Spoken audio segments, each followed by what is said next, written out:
All right, Beau Neelis here. Beau, this is Adrian Gonzalez there on the left.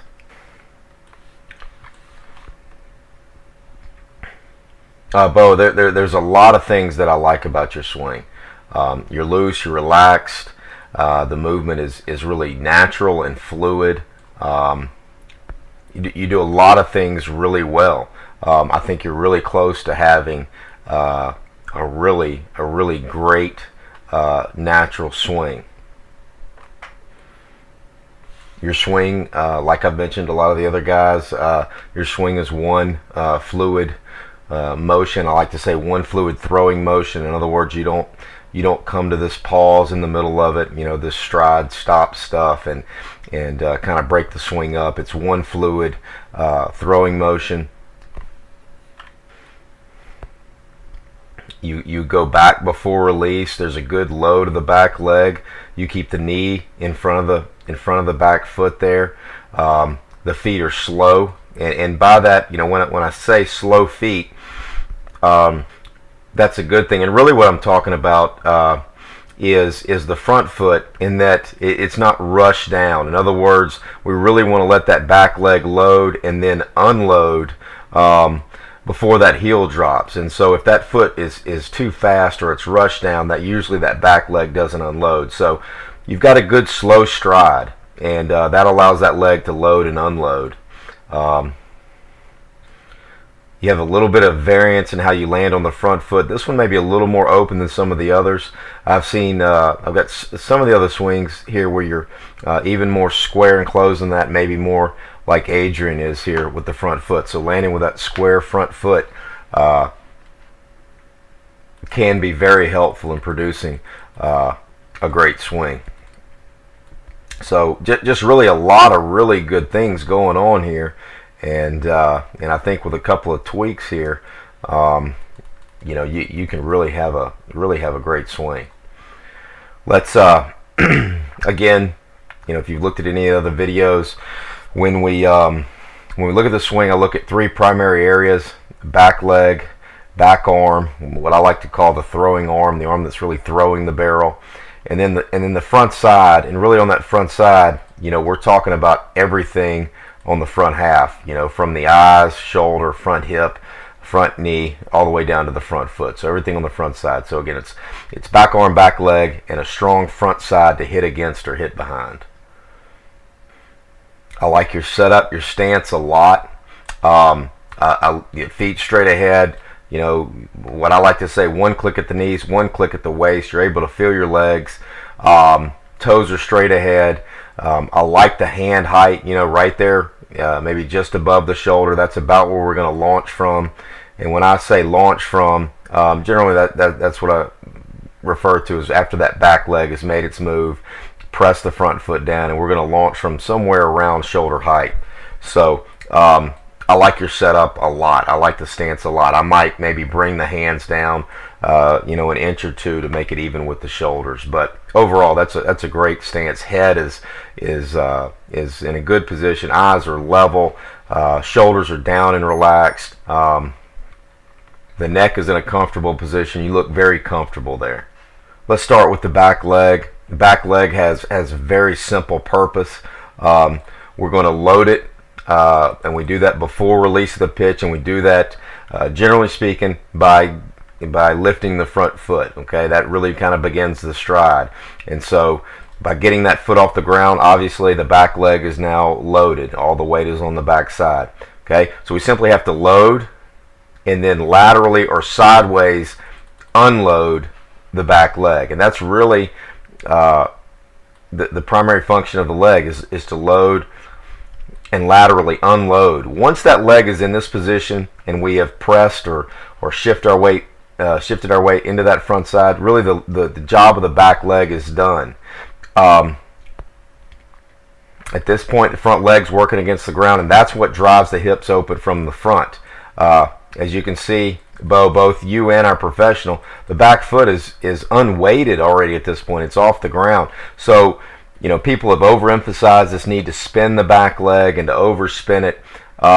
You really don't want to force that. We don't want to fight it either, but we don't want to force it over. Okay, so the back leg's function is very simple. It's a load and a sideways or lateral unload.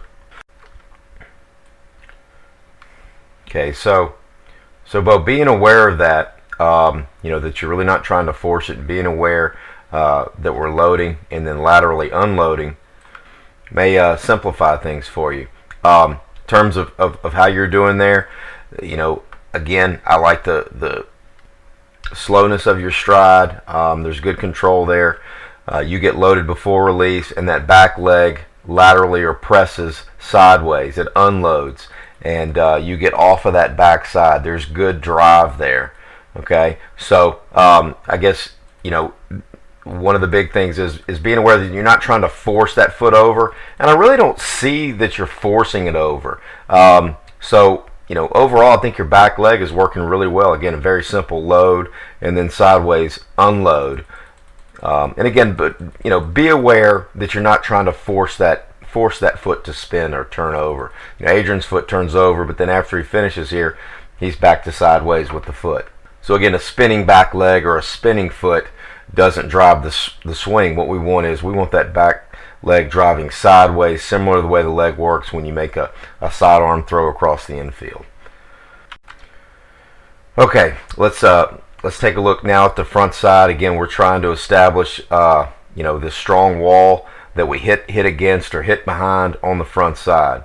Okay, we'll kind of start with the feet here and work our way up. We'd really like to see that front leg and the front foot land really the same way it starts, meaning the foot is still square from the pitcher, the knee is bent, but the leg is firm. That knee isn't collapsing. And you do pretty good. There's a little bit of late opening right there at the end, but that's a pretty good quiet front leg. We really don't want to see a whole lot of activity out of that leg. As a matter of fact, the leg kick that Adrian uses is a little more than I would ever teach or that I think is necessary. I really like a lot the way that your front leg works there, Bo. It's really good. It's really, you basically, again, you start with that leg bent and square, and it lands, again, firm, but the knee has a little bit of bend in it, and the foot is pretty square. One of the key things here, that may, again, you're doing well, but it also may help you kind of understand it even better, is to let the back leg control that front foot. In other words, let the back leg pull it up when it gets loaded or when it gets ready. And then as that back leg attacks the pitch, that's the first thing at the pitch is the sideways move of that leg. Let that leg put it down. So really kind of be conscious that that back leg is pulling it up when it loads. And then as it attacks the pitch, it's pushing it forward a bit and it's putting it down. Okay. But I really like how that front leg isn't overactive. You're really calm with that front foot, and that's a good thing. You're also not trying to reach much with that front foot. You might have a little bit of excessive reach there.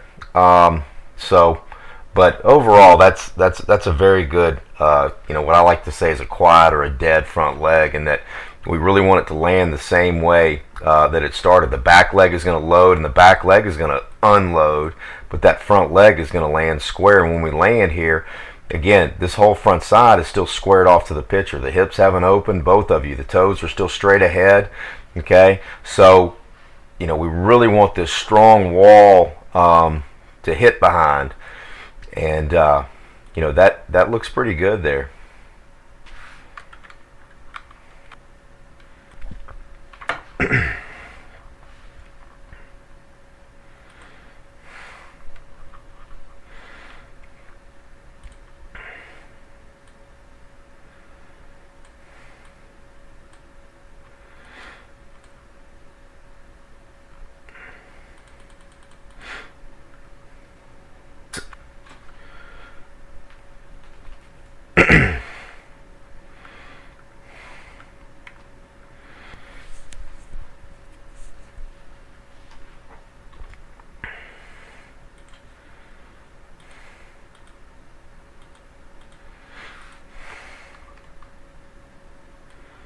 And Bo, I really think that this and really combined with maybe some finer touches with your right arm and how the right arm really throws the barrel at the ball, which we're going to talk about in a second, are really your two main issues. Once we get here, Beau, you've got to really feel like you hit behind this. You've established a good wall, but you want to feel like you hit behind it to keep your, once we land here, the head should stabilize.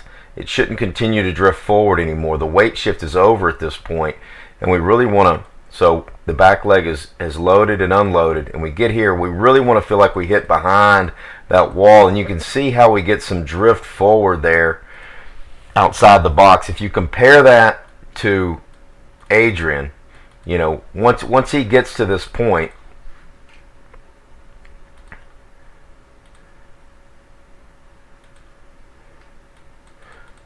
everything stays behind, and we don't get our head forward, and we don't get outside of that box. So what we've got to get, Beau, we've got to get a stronger wall to hit behind. You've got to kind of think of, this front side, as a strong, stable wall that we're going to hit behind. Okay, we don't want to feel like we get over the top of it. We want to feel like, if you look at Adrian here, knee stays behind foot, hip stays behind knee, shoulder behind hip, and head behind everything. You can really see how his head stays back behind everything. Okay, and you're getting a little bit of drift forward, and we don't really have as strong of a wall as we should have, especially as good as you're landing here with your front leg. You've got to brace up and hit behind that wall better. We've got to get rid of some of this drift. So in summary, on this front side, on this front half, you really want to know that when you get in the box, that whole front side, your left side, Beau, is going to land when you finish your stride exactly how you've got it set up now, meaning it's going to be square to the pitcher, foot is square, knee is bent but firm. So your wall is kind of established in your stance. Okay, so back leg loads, back leg unloads, and then you land. Once you're here, Beau, you're in a really good position. Okay, you're in a really good position, and from here, what you need to focus on is, okay, the head stays behind everything at this point. Okay, the head stays behind everything. Don't try to bring your head down to the ball or let your head continue forward. Okay, at this point, your head stays back behind the baseball, and with your torso, we want to see. We want to. You've got some tilt there. We want to kind of increase this tilt a little and stay tilted. With the torso. You again see how far you kind of get out there. We want to feel like as we get here, we've got a lot of tilt in the torso and less turning. We want to feel like the upper body creates tilt, but our chest never gets out towards the pitcher, if you will. You can see how Adrian's chest is a little more on the ball, yours is more out towards the pitcher. Okay, so we want to see really keep the head back and maintain the tilt of the upper and less turn. Don't let your body go down towards the ball there. So head back and then more tilt, less turn out of the upper.